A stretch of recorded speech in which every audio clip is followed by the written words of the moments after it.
Hello. I am so excited. Once again, I'm like giggling right now with excitement because I have back from our other episode previously, the one and only Kate Cleveland. I do want, before I bring Kate in, I want to let everybody know I'm getting over some daycare junk that my little one brought home that passed through each one of us throughout the week. So you will see me sucking on some decaf English breakfast tea throughout, or hopefully I can mute myself if I need to clear my throat. I apologize in advance to the listeners.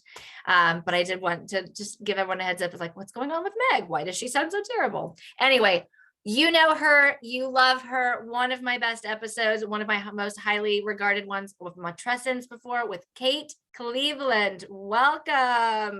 Yay. I am so excited to be back.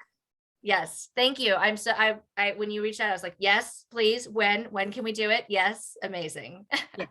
I try to schedule. So now that I'm my own boss, I try to schedule fun in my schedule. And this is like my fun for the day. So I love it. First of all, loving the boundary, loving the self-time, right? Like I am going to schedule in time for me.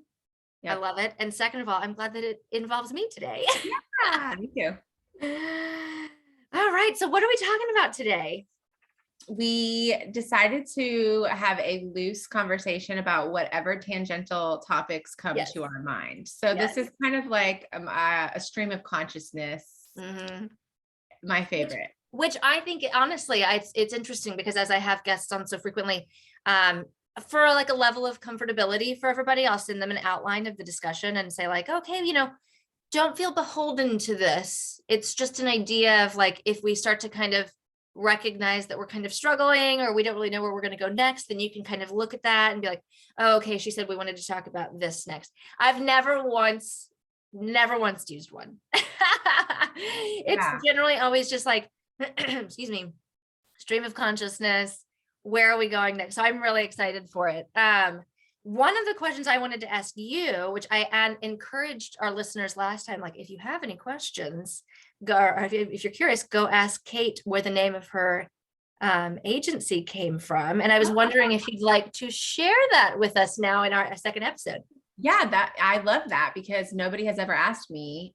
They asked me what Enso is and where it came from, but they never ask about why I came up with that. And so, yeah, so there are a few things in my life that have always been kind of like centering and things that have always caught my eye or brought me closer to like the presence of God in my life. And so one of those things is butterflies. And so anytime I see a butterfly, it's usually when I feel like I'm questioning, like, am I making the right decision in life right now? Or am I in the right place? Am I doing what I'm supposed to be doing? It's always like purpose centered. And then whenever I see a butterfly, it's like a little wink. Like you're right where you're supposed to be. And so the Enso Circle is that for me in an actual symbolism. So the Enso Circle is a meditative practice that monks actually paint during their meditation. And this is the origin of the Enso Circle. And typically it's an open, continuous brushstroke.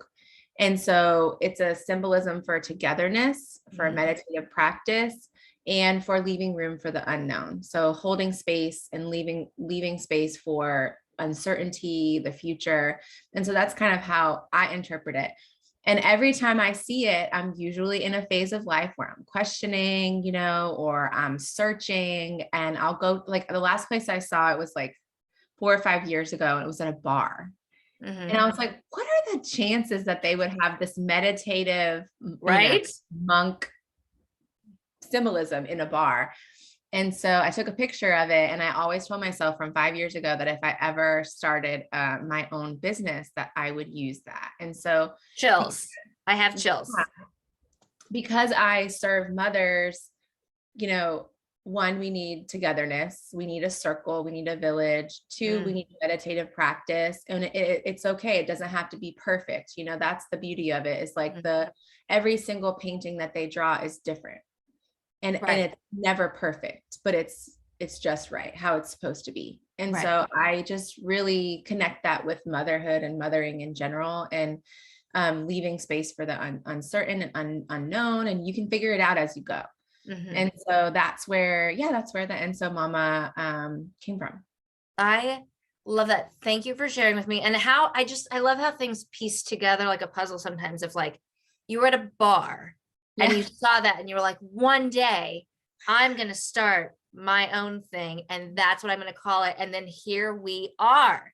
Yeah. And then my logo is kind of similar to that, because I've always really been into yoga, meditation, mindfulness. And so when I used to do yoga frequently pre-baby, Sure. I would always see lotus flowers. And so I started researching like, why do yoga studios have these lotus flowers? And so I researched it and I realized that lotus flowers grow in like best in the dark in the mud. And I was like, oh no. And there's a common saying, no mud, no flower, no lotus. And so it's like, you know, the beginning phases of motherhood are often muddy and murky for a lot of us. And we're wondering, you know, are these seeds that we're planting ever going to bloom and grow into something beautiful? I don't know, because I haven't slept in years, you know. And then all of a sudden it's like things start to bloom, and or your son, like my son just started saying, "Mommy, I love you. You're my best friend." And I'm like, oh my goodness. Okay. Yes. And your heart exploded in that moment. Yeah. And I was like, that's my lotus flower for this season, you know? Amazing. Yeah. So yeah. So that's where the actual logo that I designed came from too. Amazing. A little horticulture moment within a mental health moment. I love it. I didn't know that, actually. That's really interesting. I'll have to do some Googling because now I'm really curious how that physically works, like with the mud. But yeah. You know, it's a sturdy party. I love that. And interesting too, to come back to the painting, my therapist, and also, so I was diagnosed with ADHD in 1994. And so been rocking that for a while now. And I am really grateful for the opportunities that I've had to work on my own focus and whatnot. And then also, obviously, as a professional, and I've worked with children and in schools, I've had a lot of opportunity to work with people who have ADHD. And immediately when you said that, I was like, wow, I should really start trying to do that, where I incorporate, I mean, I'm not much of a painter, always got A's in art in school, but not like, you know, no one was sending me up to like, oh, you should really think about this as no. But like, if I can go into it with a really not low expectation, but like the expectation of whatever comes from the moment is what's going to be perfect. And I'm not trying to paint for perfection. I'm not trying to paint for really anybody else.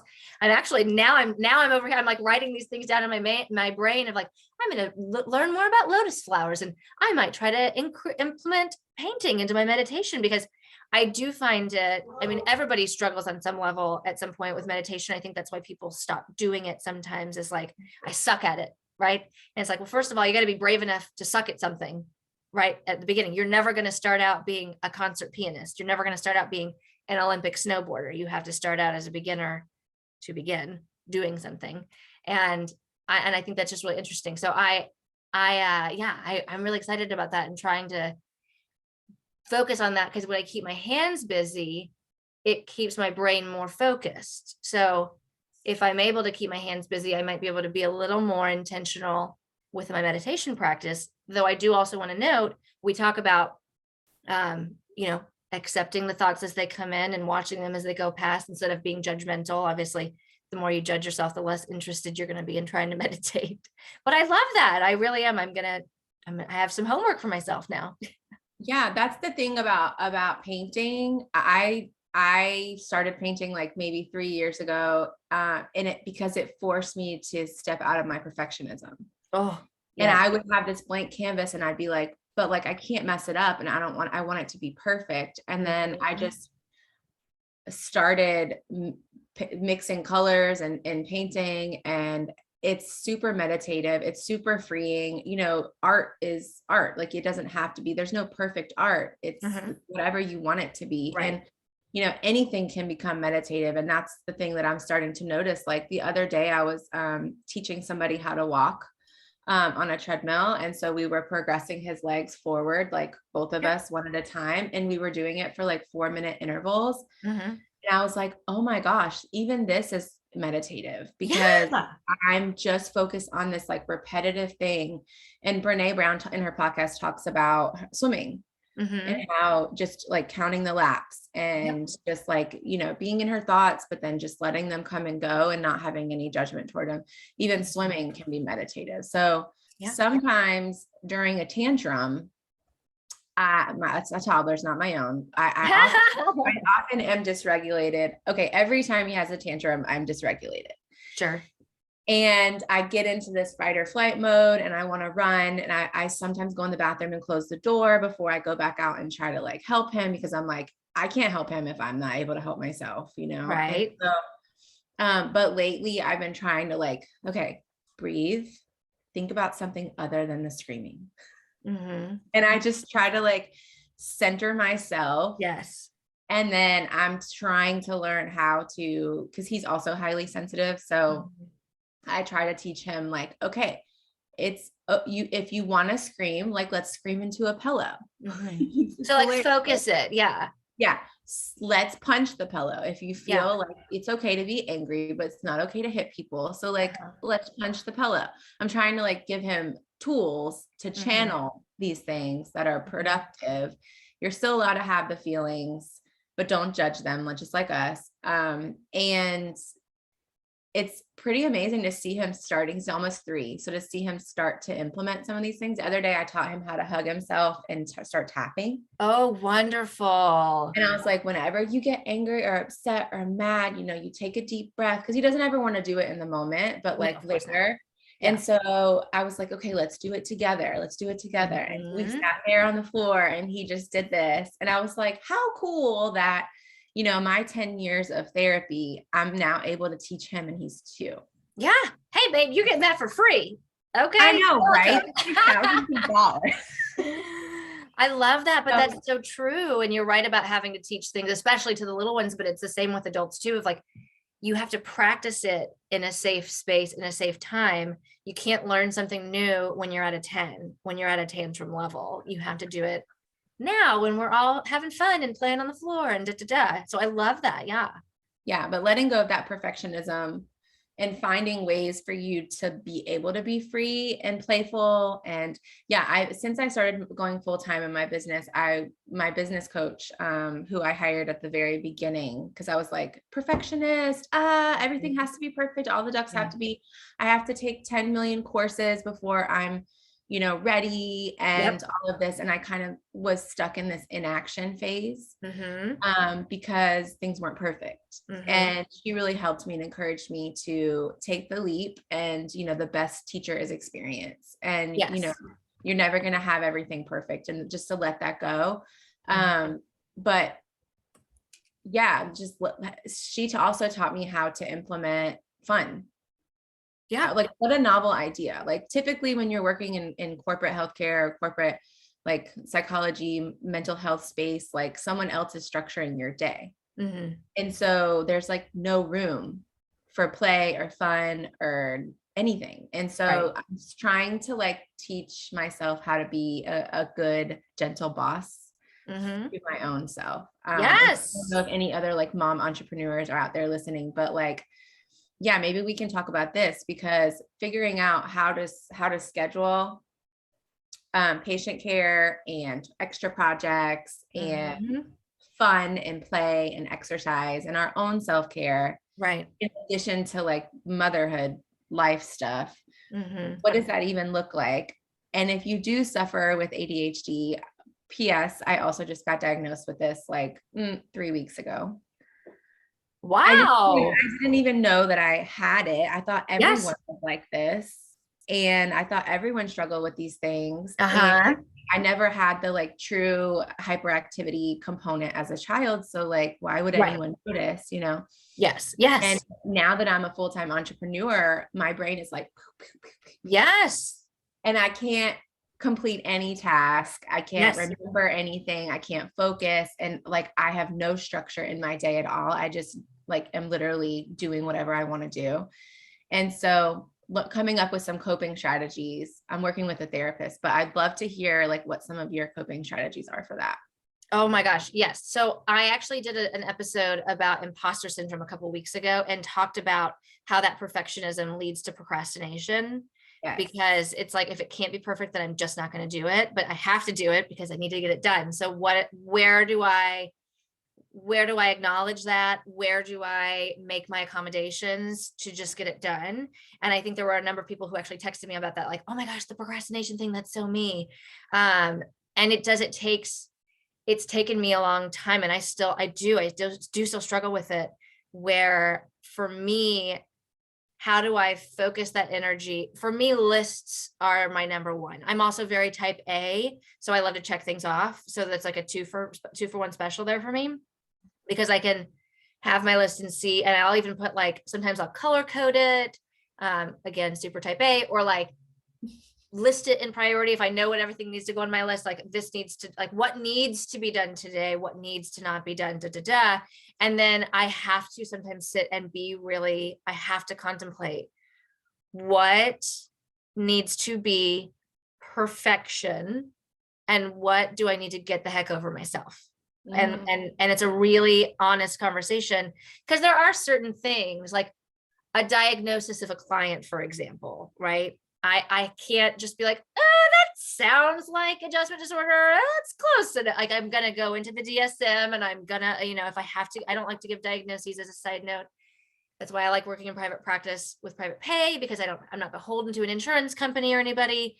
There is a new law, which I will take 20 seconds to go into, and then I will hopefully never talk about it again. The No Surprises Act, which is really more meant for, you get it. Which is really more meant for those of you who aren't familiar, like a stat flight chopper ride, like which, first of all, if I'm dying and the only way for me to live is to do that, then whatever, but it's more for that sort of thing. And it's really less based on ongoing, like, mental health care specifically, because you never know when you start therapy with somebody. Like, we're going to meet for exactly 72 sessions. Like, no one knows that, but we're supposed to give an estimate and whatever. And so I actually called any social workers out there.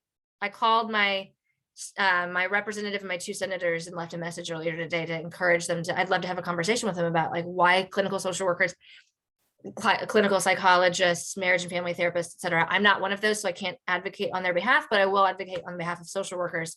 It doesn't apply to us. We don't need it. Right. Yeah. So sorry for that long tangent, but I do now, what's frustrating about that is I do now have to give people who are private pay a diagnosis, because you have to have a diagnosis in your good faith estimate. So all of that to come back to answer your question, which I'm actually proud of myself that I remembered what your original question was, because sometimes with my ADHD, I go off on a walk. Same. And I don't come back. Same. But yeah, and so that is, there are certain things where I need to, like, I know in this business that I have, I need perfection. I need to be very specific and intentional. And then there are some things where I don't need to be, and it doesn't matter. And I can get the thing done that I need to get done and feel confident in it and move forward. Or if I really genuinely don't feel prepared in the moment, then okay, well, that's not due today. I give myself, like, due dates, because it's very helpful for me. Again, so I'm teaching a class at KU, University of Kansas Graduate School of Social Work, and I put out an assignment for some people and talked about the kind of like a reflection module each week for them to do. And they were like, well, when is that due? What does it need to look like to done? I was like, well, here's how it's in Blackboard in our online learning. I was like, here's how I've structured it, or here's how my faculty mentor structured it. And I used her same one. God bless you. Love you, Dr. Keppel. Don't reinvent the wheel. Right. Yeah. And so I was like, so here's how it is, but here's the thing. If that is not what's fruitful for you, then do it a different way. You don't have to be beholden to a certain thing in this situation, because I just want your input. I want your reflection time. So if you reflecting on something and answering somebody else's questions is not a helpful way for you to reflect, then don't do it that way. And I was like, I don't know. I'm the kind of learner who needs black and white. So I'm the kind of learner in that situation who would answer the professor's questions exactly how they were asked, exactly how, right? Because that's how my brain works, but not everyone learns the same, right? So for me, that's very helpful for me. Sorry, I keep going off on tangents to give, like, more color to what I'm saying, but, like, it's very helpful for me to know, like, even though it's due to me, when is it due? What do I need? What is specific? That's been very helpful for me. I'm all about a list. I'm all about paper and pen. I know exactly what I need to do in order to make sure I'm like, and then I can go back and look. It's like, oh my gosh, I forgot to upload last week's lecture slides, or, and like, oh, I forgot to, whatever it might be, which I did not do. I did that this morning. So Yeah. yeah. Do you have a daily set schedule? Because I know, so I'm also cash-based provider. And so I deal with the same good faith estimate Yes. jargon, new policy. And so, but honestly, it doesn't apply to me either because I've always done that. So like when you are cash-based, you tell people up front how much the services are. Right. And you're not going to get this surprise bill from your insurance in 6 months for $10 million for the hospital visit that you went to for a Band-Aid, That's exactly right. It's kind of like, okay, well, I was already doing that, but now I'm just going to put a little consent in on my consents telling you that I'm doing that. Yeah. But, yeah, I struggle with remembering what I was talking about as well. And so I was gonna ask you something else. You were asking me if I had a daily schedule. See, I'm ready. Have a daily schedule. Thank you. Do you have a daily schedule, because you do run your own practice and you are a mom? And so do you drop your kids off at school at the same time every day? And do you have like routines and, all of these things? I do. And I need that. And so my husband, I don't think he'll mind me sharing, has ADHD as well. And I remember when we first met, when we first started dating, he has and always has worked from home, and then he'll travel to events and activities that he needs to do. But in terms of like his daily, he doesn't generally go to an office. And I remember when I met him, because I was in grad school, so I thought I knew everything. No, I'm kidding. But I and also having a personal experience with ADHD, I just remember being like, how do you work from home? I don't understand. Because I do that. Yes, I have a schedule and I'll come back to it, but I will catch myself. And I did it one day and I was like, man, I wish I would have remembered to write that down, because I wish I could write that down, because I'm not going to remember all the things. Going from pumping, I started to eat my breakfast. And then I was like, well, I'm done with my breakfast, so let me run downstairs and get something. But then I started doing laundry. Yes. But then I needed more stuff. So I went up to my daughter and my son's room to get their laundry. But then I ended up redoing his Flissat table bins. And then I did that. And I can't remember how that linked to something else. But then I ended up in my office. And then the list, honestly, team, I'm not editorializing here. This is legitimately, the list goes on. I don't even remember all of the things that I did. And then I ended up cleaning the playroom at some point. And then the laundry hadn't been done, which didn't even like need to get done. No. Right. I do this every day. Yes. I walk into a room and clutter like dysregulates, stresses me out. And so, I saw a meme this week that was like, my toxic trait is that I like to have a house that looks like no one lives in it. And I was like, yes, and I walk into the bathroom. Oh, there's this. I start doing this. And then I walk in and I forget, why am I even in this room? But like, oh, there's clutter. That's right. So I'm picking up the clutter. And then it's 10:30, 11 o'clock. And I haven't gotten to anything on my list. And I didn't realize that was like an issue of ADD, but like, I totally do this every single day. And when I had to be at work at 8 or 9, it was like, oh my God, how am I going to get through this list of 150 tasks to get a human together, to get myself and a human and out the door, and try to calculate for 3 tantrums, where he doesn't want to wear those shoes. And it was just really unbearable. And so now that I can start my day later and have a slower morning, it sets me up for success for sure, because I'm not super frazzled. But I would love to come up with like schedule blocks. Like, okay, I'm seeing patients, because I think the schedule block as an entrepreneur and as a service provider, it also helps you create and stick to your own boundaries with your time. Because right now, even my husband was like, he says it in such a kind, gentle way. He's like, I would really like it if you could stop work at a certain time and not talk about it in all of our free time. And I'm like, oh, I didn't know I was even doing that. But like, he's like, if someone calls you at 8 o'clock for a physical therapy session, you're like answering because, you feel like you can't say no to anyone right now. And you have to help everyone. And he's like, you could call them back at 8 a.m. in the morning. And I was like, it never occurred to me that I need to starts time blocking so that I can actually have some personal time and space. And Well, and so it's tough when you're starting a new business because I don't know everyone's situation, but I'm not independently wealthy. So for me, the money aspect is certainly there, in addition to obviously the want to help, right? You already touched on that. Like, you don't go into what we do, you do it because you want to help people, right? But then also too, there's that added layer of like, I need to make money. So, and I've actually literally had somebody send me an email and be like, hey, I'm interested in services, please let me know. And I didn't respond right away because it was 11 o'clock at night. And then I responded the next morning at like 9, maybe 10. And they're like, oh, somebody already got back to me. And I'm like, well, obviously things that aren't meant to come to me don't come to me, and it is what it is. But also there's a balance of that, of like, I'm not going to be on my email at 11 o'clock at night, and that is what it's going to be. And also it's like, but that there's that internal pressure of like, but I need to, because I need to build my business and I need to get more clients and I need to do what I'm doing, because I can't do what I'm doing if I'm not making money, because who's going to pay for childcare? yes, All of that rambling. So it's nice. I'm so glad to hear your husband was like, boundary, yeah, please. yeah. Yeah. So for me, quick side note though, the thing about clutter with a lot of people with ADHD is that they don't like other people's clutter, but they can be okay with their own. Now you sound like you don't like clutter at all, which is great. No, I'm fine with the way I have it. That's it. Okay. Because your chaos is organized. Yes. Because I know so, where everything is, like, especially right. like I don't make beds Yeah. because I think it's a waste of my time. And I wish I like read this like Atomic Habits and Habits of Highly Successful People and blah, blah, blah. And I feel very restricted by habits. Sure. And I'm like, okay, I feel like I would be more successful and calm in my life if I made the bed every day, because I've heard that this is a thing. But like, I can't. I'm 36. I've never made my bed in my life. I'd rather go make a coffee.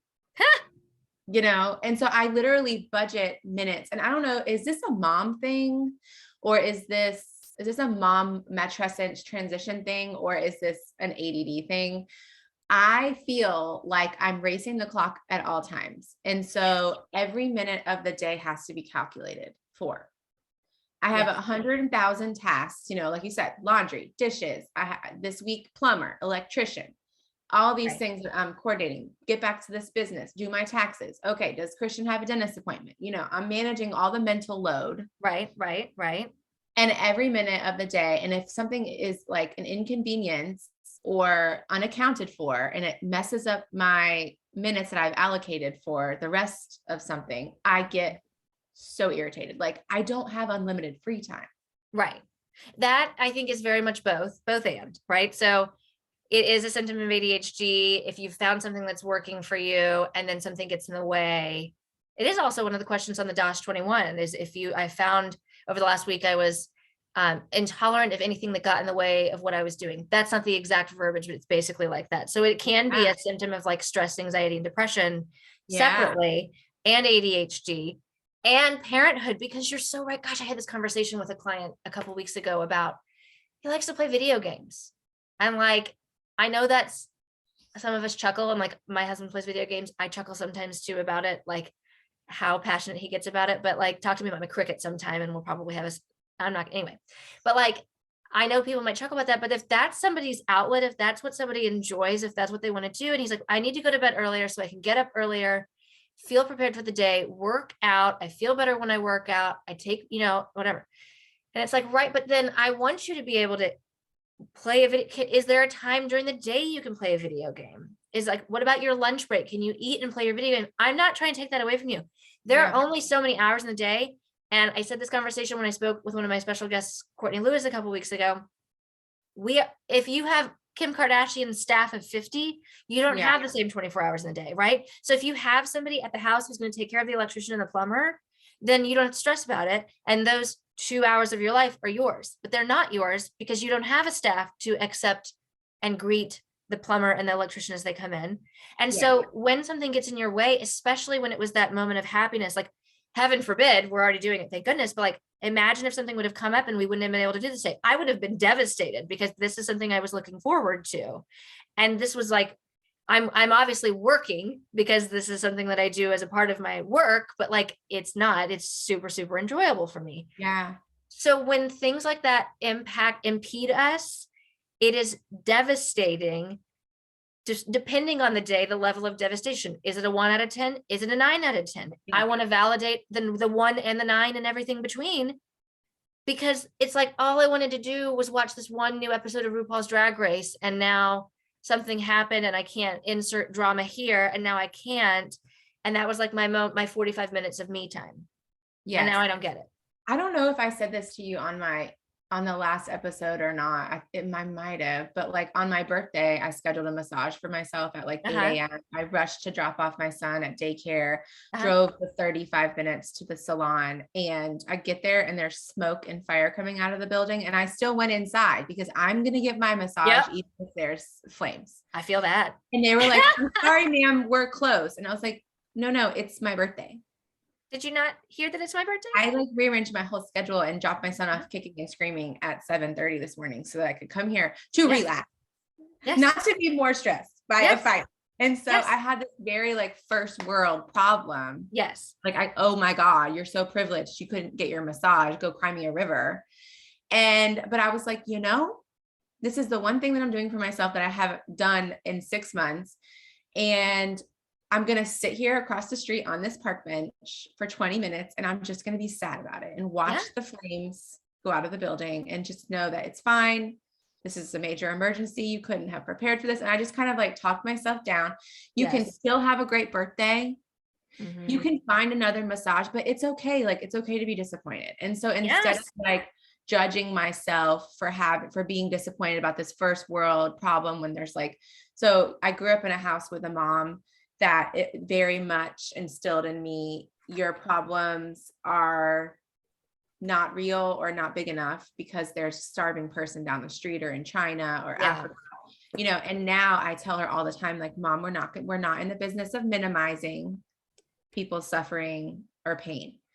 What you've raised me to do is minimize with toxic positivity. And so like, I have the language now, and she's so great at receiving all of my constructive criticism that she's like, okay, you're right. Okay, I'll stop. It's a different time than 1985. Yes.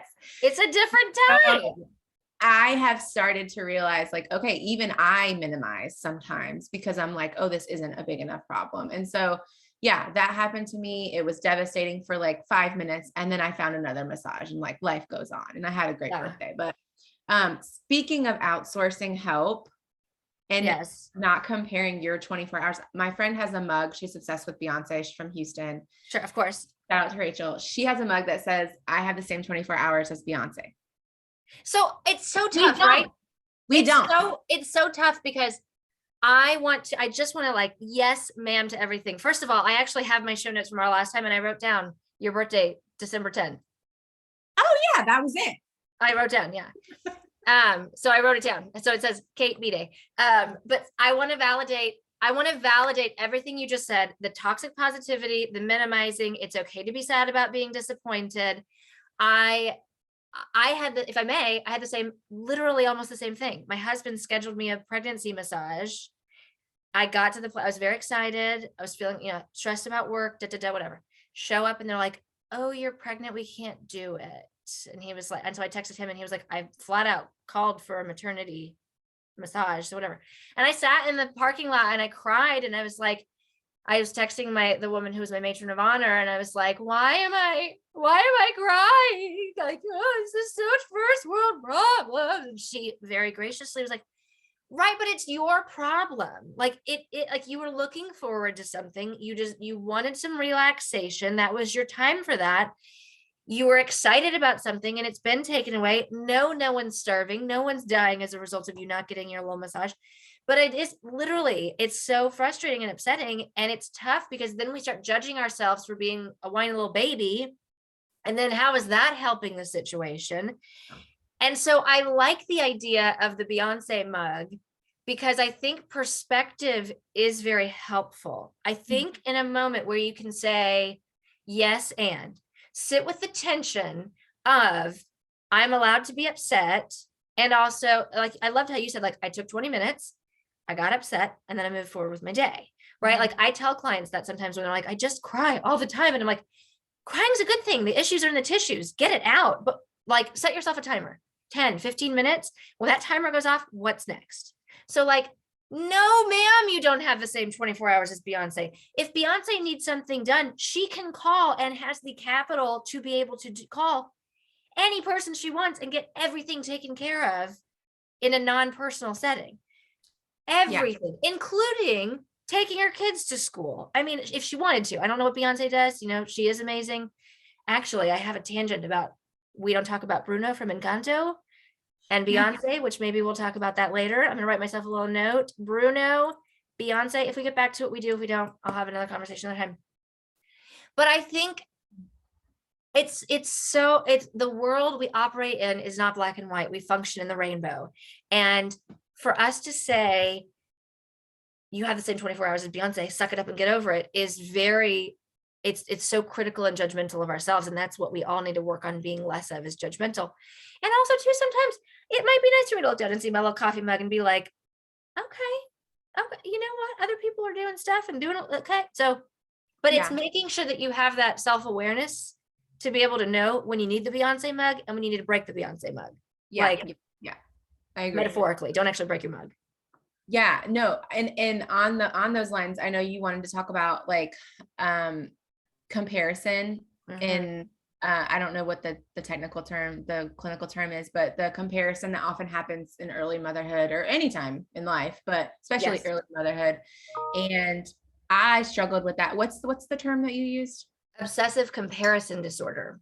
Not to be confused with compulsive, because I feel like, I feel like I had all of the things postpartum. I had all of those things, and I didn't realize I had ADD at the time. I just thought that was normal. And so, during my postpartum period, I was like, postpartum anxiety is very real, but it's not diagnosed as often. So people don't think about that. And the obsessions and compulsions that come as a result of having popped out a human, or in my case, a Ziploc bagged out a human, like it is legit and real. And we don't talk about it. And we also don't talk about how often we are comparing, especially in this world of isolation. We're not comparing it to like all of our friends right now, because a lot of us are not seeing people, but we're connecting virtually on social media and online and on TV, on Netflix. And we're comparing our journeys and our circumstances with people that we don't actually know. We just know what they're showing us. Yes. And I remember I used to compare myself a lot, especially in the beginning, like, why is this so hard for me? Why am I struggling? Like, why can't I accomplish all these things and work out and I'm not sleeping? But like, this person said she got 4 hours of sleep last night, but she's working out, and she's also running this CEO corporate empire, and she doesn't have help. But then later, a couple of weeks later, she actually shared like, okay, I feel led to share all of the help behind the scenes that I have.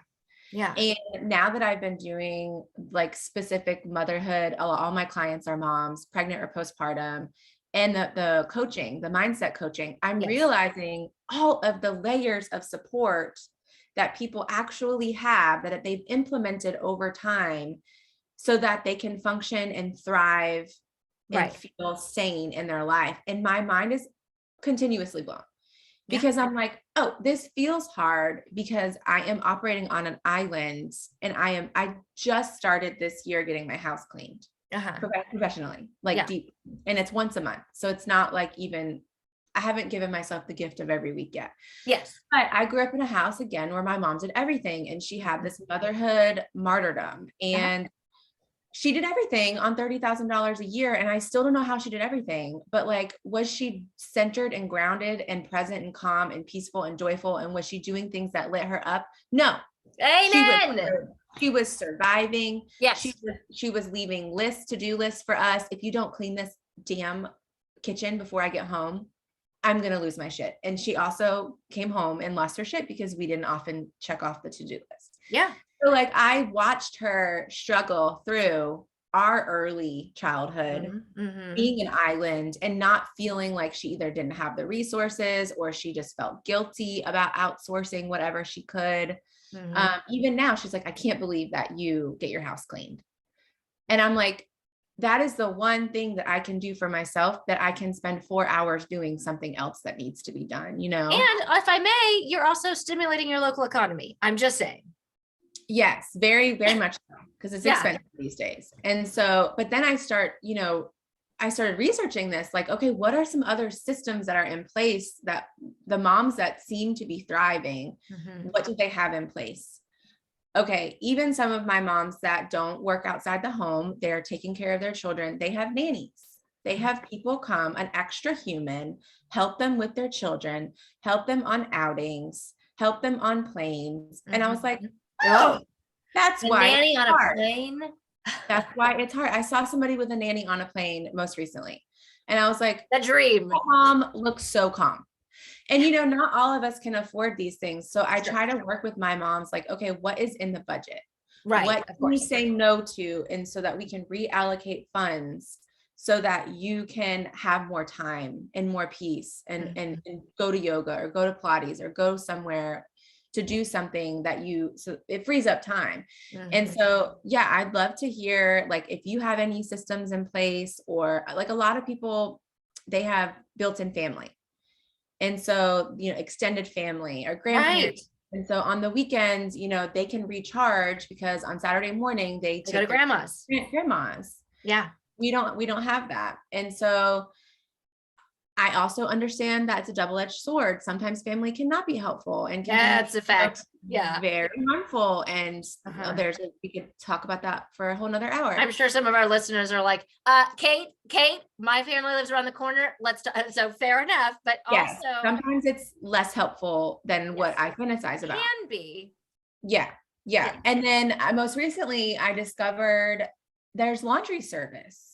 Like some of these like boss entrepreneur moms have their laundry picked up from their front door, washed, folded every single week. Yeah. Okay, that would free up like what, 5 hours a week of I do laundry at least one load per week. And my husband, bless him, since we've had the second one, has really, it used to be ownership was like, he was in charge of the dishwasher and I was in charge of laundry, but he's seen me do laundry at least one load and usually 2, sometimes 3 a day. And he's like, I'm going to go ahead and just fold this for you. Can you just sit down? And I'm like, oh, thank you. When I lived in New York and I was single and had all the extra, disposable income. Oh yeah. I had a wash and fold system. I dropped it off at my concierge on the way to work. And the next day I'd pick it up at the concierge on the way home.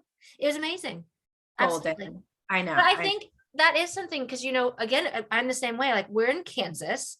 Our neighbors across the street are in their 80s, but are just the most delightful human beings ever.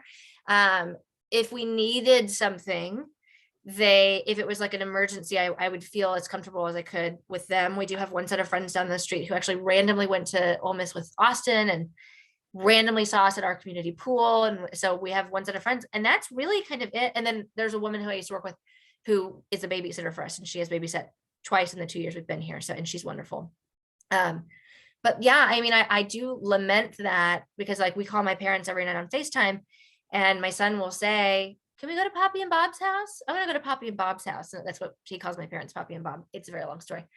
My mom is Bob, because we think he heard me call her mom once, but thought it was Bob. And so now she's just Bob, which she loves it. She eats it up with the spoon. She loves it.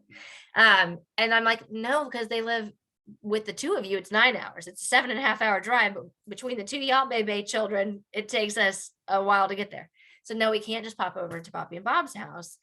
And so it does have to be, to go back and kind of answer a question that we got way far away from, but I'm going to bring it back to that. And then also answer this question too, is like, how do you set aside those times for yourself, right? Like, how do you, I think it's with intentionality is the first answer, is that when we allow ourselves to just get swept up in things and just survive, we're not thriving, to use the cliche, right? Because we're not being aware. And so for me, we do on Monday through Friday, we basically get up at the same time every single day. Depending on tantrums, we're usually at the door around the same time. And then I'll come home while I take the kids to school. My husband does a ride on the Peloton, which again, super first world blessing there. He won it from a job and incentive for his job, which again, what is life?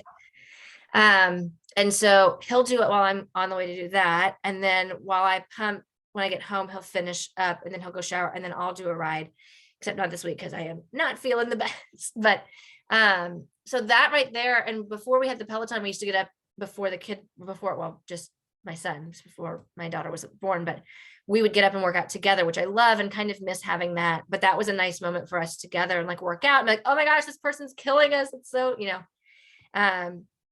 but so that way with intentionality, I know that I'm going to get some time for myself out of the way. I'm paying attention to what I need. And that is what's very helpful for me. I do also feel the mom guilt because in my mind, I'm like, well, my kids don't need to be at school so early. Yeah. If I weren't so selfish and working out, I could keep them at home for another hour and then take them to school. But then I think, what kind of a mom am I going to be when I'm feeling resentful of that? And they love school. So, I mean, my son sometimes comes up and be like, I don't want to go. He calls it Schule because I try to teach him German. No, I don't want to go to Schule. But so that, and it goes back to what you're talking about with your mom of like, we used to say like the toxic positivity, right? Everyone's got it worse than you do. Get over it, move forward. And people are concerned about us making little snowflakes. And it's like, no, I think that there's something to be said. Like a timeout is fine if you go with, like, if we do a timeout for my 2.5-year-old, we'll sit with him in the timeout, but it's timeout. Like you need to understand that we're taking time away from what we're doing, but we're here with you and we're supporting you and helping you to feel loved so that you can feel encouraged and attached to us, but also need to understand consequences and boundaries. And so that's how I keep trying to remind myself when I catch myself being negative about taking time for myself. It's like, but you can't, I mean, it's such a cliche and I know it's so overused, but you literally can't pour from an empty cup. And so then I get up from the Peloton, I go and shower, and then I start my day. And so depending on whether or not I'm getting kind of close to a session time, I just hop right onto the session, or sometimes, usually I'm done well before my first session, but then I sit down and I get whatever was done for the day before, or whatever I need. I check my checklist, like I talked about, get all of the stuff that I can, or at least prioritize for the day what needs to be done. And then I get about the business of having sessions. And I made sure when I scheduled my sessions that I give myself, I'll take 2 sessions and then I'll go from like 10 and 11, then I'll take 30 minutes and pump, and then I'll have a 12:30 and a 1:30, and then I'll take 30 minutes and pump, and then have a 3 o'clock, because pumping is very important to me. So I made sure when I envisioned my private practice, I was like, what is that going to look like? I made sure I was like, that has to be a priority for me. And then whenever I stop pumping, whenever that is, I can realign and reconsider whatever that might be. And then I have one client who's a school teacher. So she needs me to meet her at 3:30. So on one day a week, I'm a little later, but even then, so I like to try to be able to pick up the kids by 5 and then bring them home, because especially with my little one, sometimes she goes to bed at 6:30. So like, which is amazing because she's an amazing sleeper. We never even had to sleep train her, unlike her brother, who we had to pay a ton of money to somebody. Oh, Jensine, you all know Jensine from one of our first episodes. But yeah, like to help, because he just was such a terrible sleeper. And so I get really sad about that. I'm like, I saw her for a little bit this morning, didn't see her all day, saw her for an hour, maybe an hour and a half, and now she's asleep. And that's really tough. And then I try to picture like what I can do on the weekends. And last weekend was a nightmare because she had whatever I have now.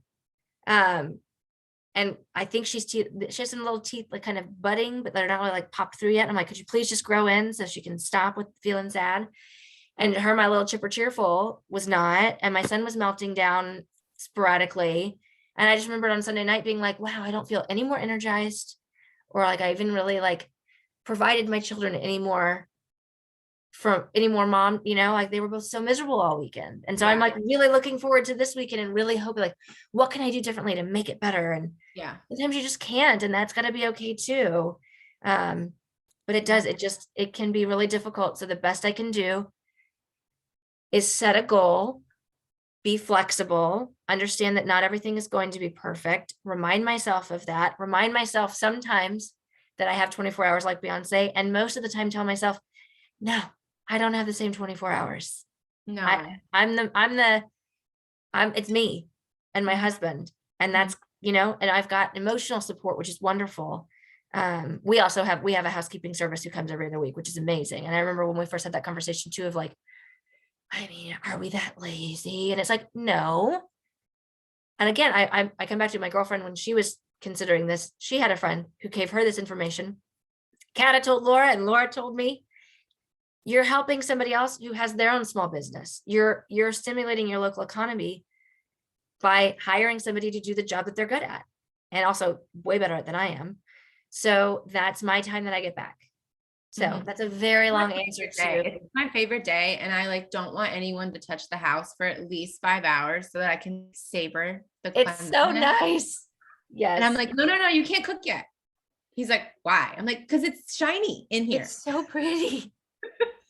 But it is, because going back to what you're talking about with your ADHD. So obviously you have to declutter the house before the cleaning service comes and cleans the house. Yep. So everything is, for the most part, exactly where it needs to be or where you'd like it to be. And it's also clean. So it's like, there's this one woman that cleans our house. We have like a team of people, and I always know when she's going to be here because I come home and literally if things aren't in its perfect place, she will find a perfect place for it. I'm talking about like perfect.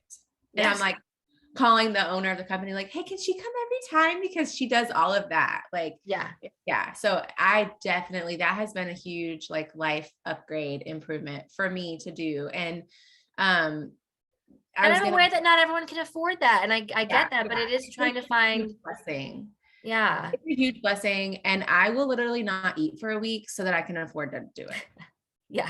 So it's a huge priority. But I do actually, since you mentioned that, I mean, I know obviously you won't not eat, but like, and I am pointing the fingers right back at myself when I say this of, okay, look at your Amazon Prime shopping. Like, what are the, like, look at your, I don't do this, but like Starbucks, like where are some places perhaps, and some people are like, I work paycheck to paycheck. You all can F off sideways. Respect. I am 100% here for that. It is also just talking about what your priorities are though, right? Sometimes I sell things on Facebook Marketplace so that I can pay for the cleaning person. Yeah. I mean, this is like a real priority for me. Chris is like, what did you sell today? And I'm like, well, I sold our dresser. Yeah. I mean, but if you don't need it, you're decluttering. I literally will go through my storage unit and like sell baby stuff.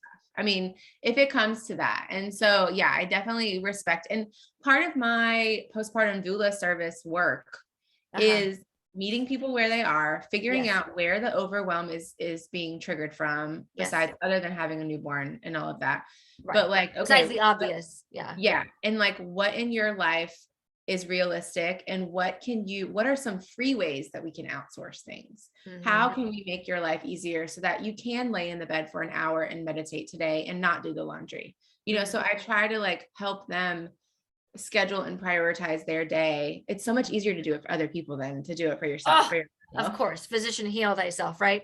But and that's a conversation you can have with let's everybody call up Kate and get her services, right? Like that's a conversation of priority. And I would love, maybe I can get into my PhD program and create a new word for selfish that's not, the negative connotation of it, because we are in 2022.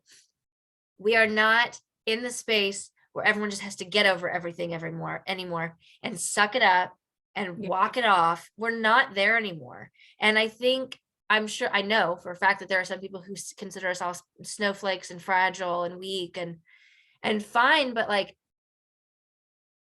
we're just more loving and nurturing and open-minded. And we have so much room to go as a society, but like individually, we are allowed to be less rigid and less hard on ourselves and less focused on some one thing that we think is supposed to make it, and just be you. Like, you literally have no choice but to be you.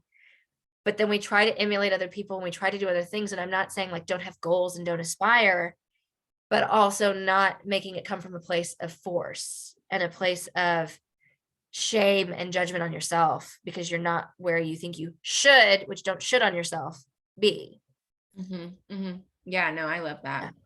Like it's I think our generation, those of us that have been able to have the time and space and resources to do some of this work, this introspective work, we are just like stepping into a bigger state of awareness and acceptance of like humanity, but also like we've been living in a pandemic and parenting in a pandemic for 2 years. And I think a lot, like this isn't really talked about enough, like how that's affected how we move in the world, but also how isolated we are and how we don't have those typical outlets. Like, that's very true. Every Friday night we would have a block party on my cul-de-sac growing up. And like my mom knew that she had her neighborhood girls and they were going to drink wine. Okay.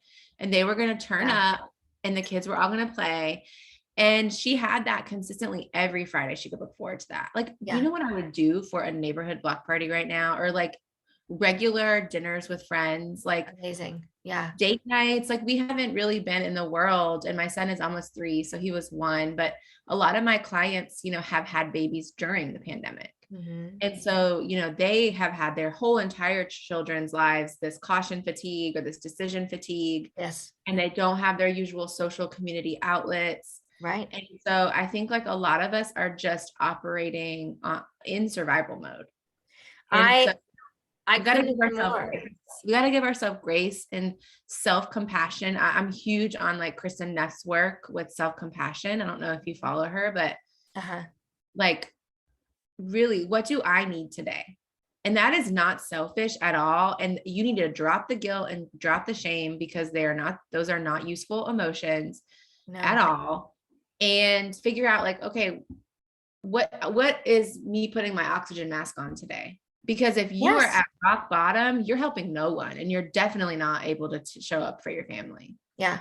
I just want to reiterate, shame is not a healthy or a helpful. It's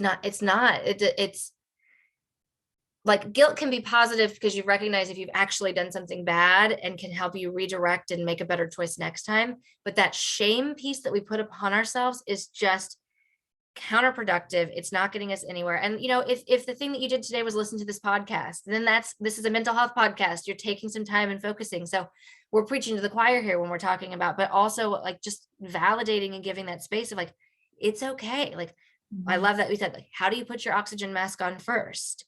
And it's so important. And I don't know. I just think it's so interesting where we were, where we are now, and also how far we have to go. Yeah. But it's just figuring out a way to make it all make sense for yourself. Yeah. And I think about like, oftentimes I shared this with my therapist a couple weeks ago, like every decision I make with my son, it's a lot of pressure that I put on myself, but like to be making the right decisions and the right choices to prevent him from sitting in therapy talking about how I have shaped and crippled or hindered his life. Like what am I doing now that he's going to have to recover from in therapy? And my therapist was just looking at me like, that is so much pressure. And she was like, Kate, this was like a light bulb for me. She was like, so maybe I'm sharing it because I hope it'll help somebody else. But she was like, you are a human. You are a fallible, imperfect, sinful, if you're a Christian, sinful human. You're going to make mistakes and you're going to have regrets. And you're going to do things that are going to be harmful and hurtful to him. No matter how hard you work and try and how intentional you are. And I was just like, oh yeah. Like, that's not new news. Yeah. Like, why have nice to hear it from somebody? It's basically just like giving you the freedom and the permission to like make mistakes and know that like, yeah, even if I do everything by the book, like the 12 parenting books that I've read, if I do everything that they say, he's still going to end up probably. And I hope that he has the freedom and the resources to go to therapy. Oh, me too. I hope my kids end up in therapy because they choose to. Yeah. And talk about me and how I sat with him and let him feel his emotions. And because of that, he feels too many things all the time. And like, he wishes he had more mental toughness, you know?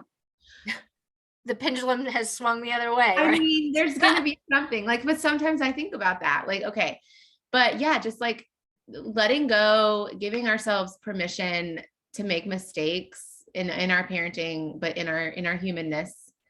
And then going along with that, like talking about like minutes versus moments in parenting. Like, yeah, I could keep him home. Like you were to circle back yeah, I could keep him home while I ride the Peloton or do a workout. I could keep him home for that hour. And one, he will try to hurt himself by climbing on top of the Peloton with me. Oh, 100% cannot do that with my son. Oh no, Okay. we call him the Texas tornado. No. Yeah. So that will happen. Or two, he'll sit in front of the TV and watch a show for an hour.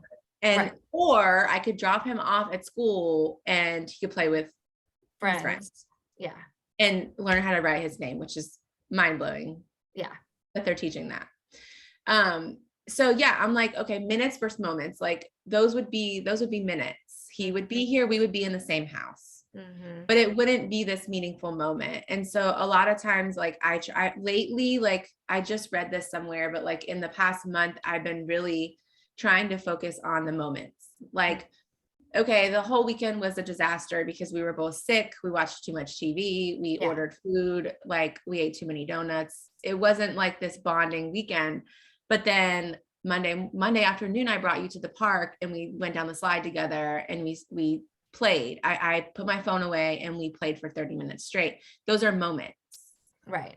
And can I focus my energy more on those moments when he grabs my face and says, I love you, mommy? That's a moment. And I try to just sit in it and try to take a mental image and a picture. This morning, he came in, laid on top of me at 6 a.m. and just put his cheek to my cheek and laid on top of me. And I was like, this is a moment.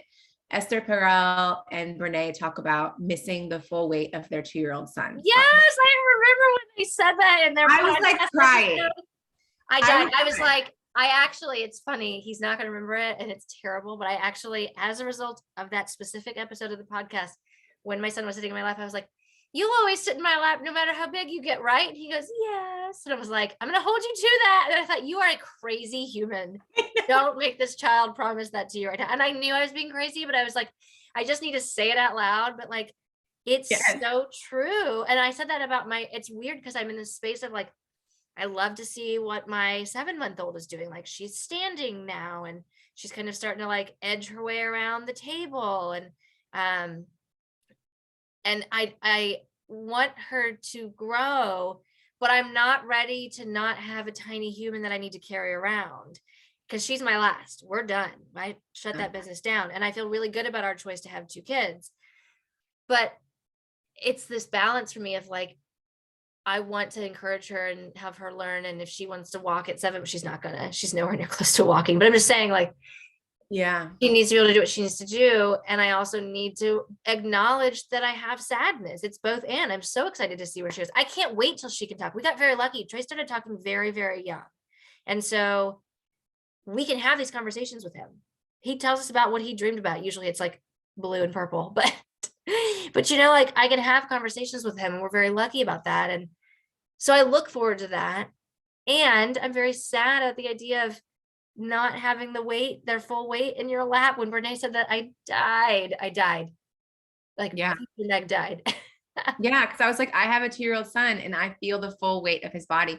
And so ever since I heard that, I used to just be like, oh, well, we're going to lay here for 10 minutes. And I'm making my to-do list in my head of like the things I have to get done. But like now I'm like, no, I'm going to savor this. This is a moment that I for sure. And, it's taken me 3 years to get to that point where I can hear advice from moms that are older and more, along their journey in their parenting with older kids and not be triggered by it. Because all of the, oh, you're going to miss this and, you're going to miss these newborn days and, oh, this is the best time and things get harder and worse when they get older and all these things like used to be so triggering for me because I was operating on 30 minutes of sleep and like losing my literal mind. I was like, this is not bliss. This is not enjoyable. This is torture. And so I'm just now able to actually accept and hear that like advice. And actually take it in and say, this is a really hard phase and season that you guys probably have blocked out a lot of the meltdowns and the regulation issues and stuff. But like, there are a lot of moments that I know that I'm going to miss. And so this morning I said to him, I was like, same as you. I was like, Christian, when you get older, will you promise you live on the same street as me? I was like, so that way you can come over for dinners and sometimes spend the night. His future partner will be so delighted should he choose to take a partner. No, because I'm gonna be a really laid back mother-in-law. Okay. Really laid back. I keep telling myself that. I keep like that's a priority for me. And I'm like, we'll see when we get there, won't we? We'll see when we get there. Yes. Yes. And he said, yeah, mommy, can I have a car when I get older? Oh my And God. I was like, what? Oh my gosh.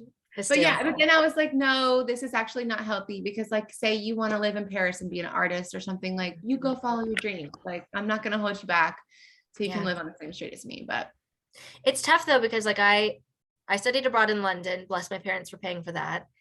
And when I got my first job out of undergrad, so I'm from near Louisville, Kentucky, and I went to Purdue, and my first job was in Indianapolis. And my parents were like, we for sure thought you were moving to London. And they were so supportive, and they never said a word, but they were like, we can't believe you're living in Indianapolis. It's 2 hours away from us. Praise the Lord. Because they're like, we just knew you were going to live in London. And I was like, don't act like I didn't apply to jobs in London. Nobody wanted me in London. Yeah. But then like I moved to New York, and they would come out and visit me in New York City. And that was really fun and everything. And like, I hope for that for my kids, that they, not necessarily New York, although I will obviously, we've still got some air quotes family out there that I'll be like, you want to go stay with Aunt Stacy for a week and see what New York is like? NYU, maybe. Anyway. So it's tough because you want them to have all the things that you didn't have, or the things that for my case I did have and loved so much.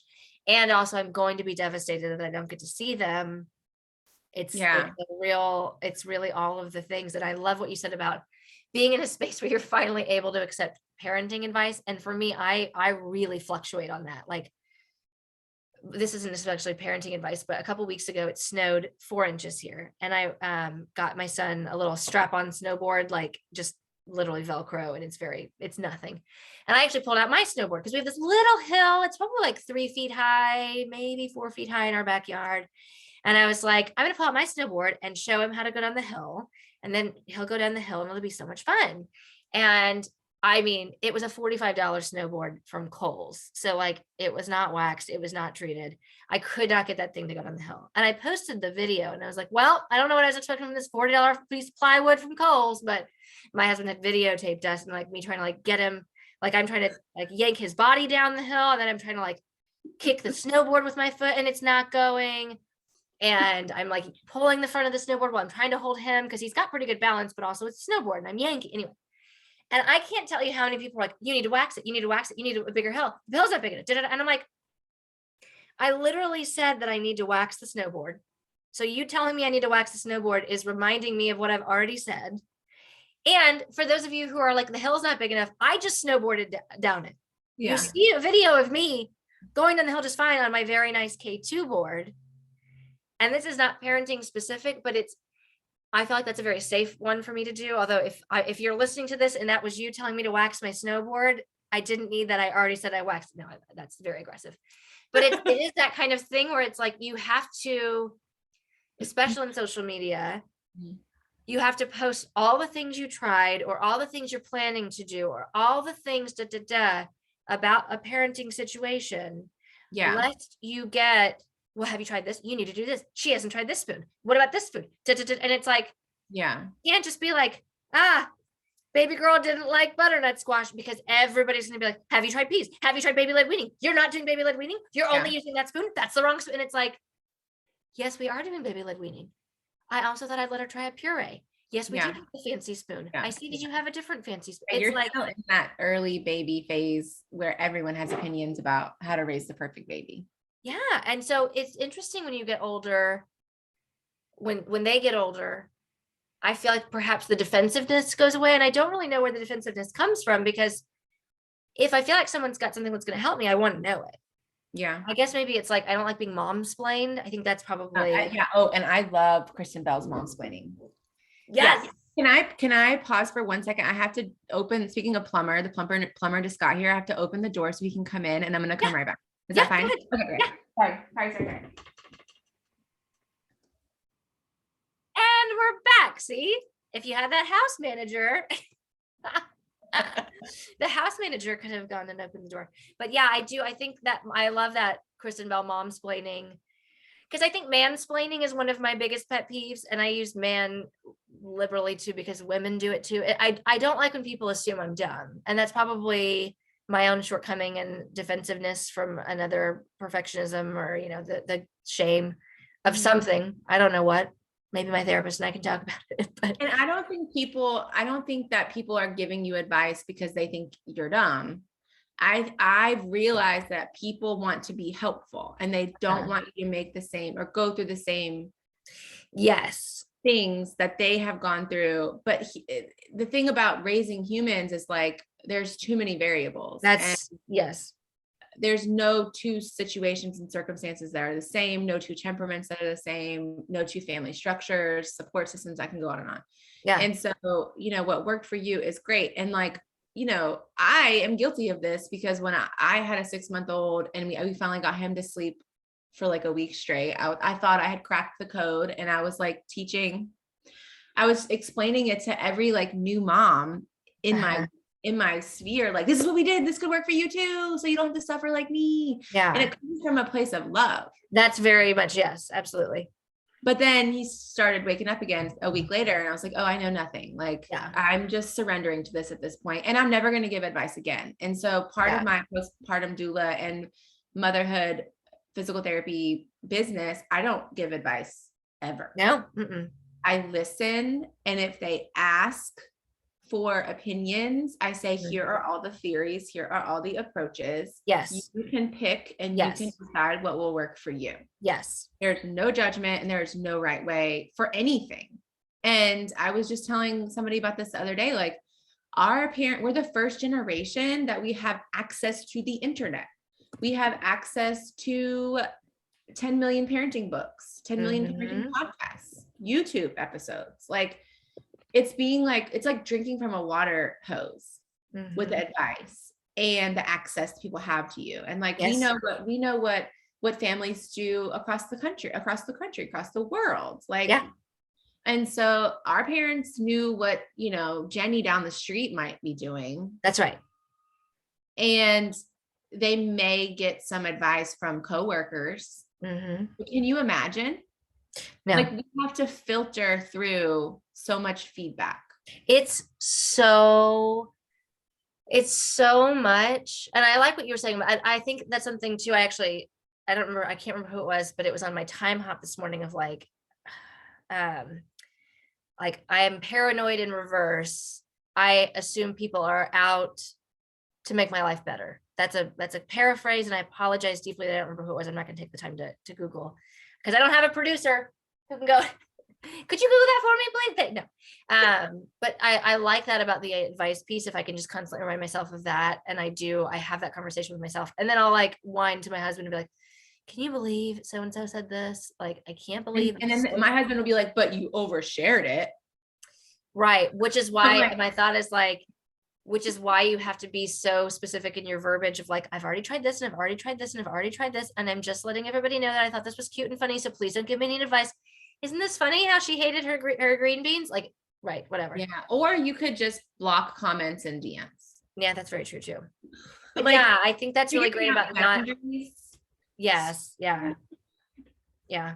Yeah. But not giving advice. I don't do that as a therapist. I think it's really interesting when people think that they like come to therapy for advice. And I'm like, what master's program makes somebody omniscient on somebody else's life? Like, sign me up for that. I'd love to be able to help people that way. That's not the skill set I have. I have the skill set to be able to ask questions and provide some psychoeducation of things that could help work. But generally speaking, I'm just going to ask you questions about your goals and help you get there. So I love to hear that it's what you're saying in your practice too, where it's like, if they don't come for advice, I'm not offering it out, because that's not my vibe. Yeah, no, and sometimes people want to know like what the magic answer is to fix the said problem. And it's like, a lot of the answer is time. Yeah. And when you're in it, when you're in the thick of it, and something that it's really easy for me when I go into a home now that I've been doing this long enough to immediately pick up on the red flags of like perinatal mental health issues. Yeah. And when there's not, and it's a stark difference. Yeah. And this is like going down another topic. I don't know how much more time we have, but figuring out how to help people that are struggling Mm. and recognizing, because, we go to these doctors' offices and we fill out the forms and the questionnaires, and then they throw the form away. I don't know Yeah. what they do with the form, but like they aren't equipped or educated to have the tools or the resources to refer you even. Mhm. A lot of the advice that I got was like, things will get better. It'll get better. Or this is normal. And I'm like, I checked that I wanted to kill myself. Like, this is not normal. Yeah. Like, how can this be normal? There would be no moms left if everyone felt like this, And It's scary to hear, because they hand you the Edinburgh postpartum screener, and I've been very lucky that my scores have always been very low. And then I have always in my line of work wondered, what do y'all do? nothing. They do Somebody says nothing. this. I can tell you, I filled it out maybe 6 or 7 times, 6 or 7 different providers. And so that is something that I'm super passionate about now that I'm going into people's houses or they're coming to me in my clinic. I know what those signs are. I can feel it in my body because I have been there recently. Yeah. And I have literally a list of mental health providers that can help them right now, that can see them today. You were on the list. Yeah. And yeah, because like virtual access is so important, being affordable, cash pay, you don't have to go through the hoops of insurance. I also have a list of providers that can prescribe medicine so that you can feel better within hours if you need to, Yeah. And people that will actually hear and listen to you. So I just want to say thank you for doing the work that is so helpful and so necessary and often overlooked by so many helping providers because they don't know how to help Yeah. moms. So it's almost like thank you. I appreciate you appreciating our line of work. And it's almost like if I ignore it, maybe it will go away. Like, I have to give you this form because I'm legally mandated. I guess most states are probably required to provide an Edinburgh, but yeah, so it is scary. And once again, as with last time, I already have a whole list of things for episode 3. So please tell everybody where they can find you. Yes. So you can find me on Instagram at Enso Mama, ENSOMAMA. And there you can also find my website, and that is ensomama.org, O-R-G. It was the only domain left, so I snagged it. Yes. And you can schedule a discovery call that's completely free via the website, or you can go ahead and book if you already know that you need physical therapy or mindset coaching or doula work. Amazing. Well, a pleasure as always. I'm already looking forward to the 3rd one. We've done the 2nd one now. And I wish everyone a healthy rest of your week. And I look forward to chatting again soon. Have a good one. Me too. Thanks. See ya.